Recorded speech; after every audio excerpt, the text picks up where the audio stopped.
In September 2015, Japan adopted a series of security reform in order to reinforce its own defense, to upgrade its security contribution in the international scene, and also to expand its strategic partnership.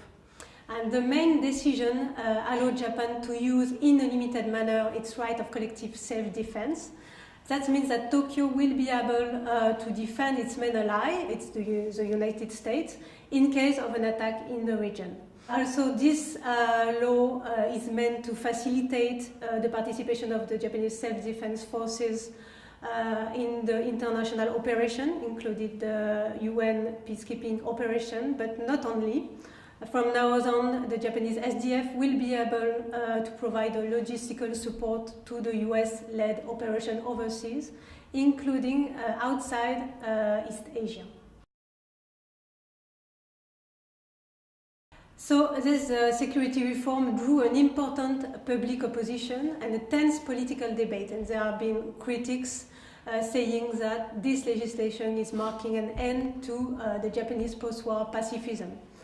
Actually, this reflects concern that the Japanese SDF might be caught in a very dangerous situation abroad or even enrolled in an open conflict. But actually, the international missions of the self-defense forces are still very much constrained and limited, and actually they are much more constrained than the ones of the German Bundeswehr, for example. Basically, the use of collective self-defense is designed to help reinforcing the alliance with the United States and to allow Japan to enter more sophisticated military training with partners such as Australia and India. And actually, outside of East Asia, it's very likely that the Japanese government will stay risk-averse.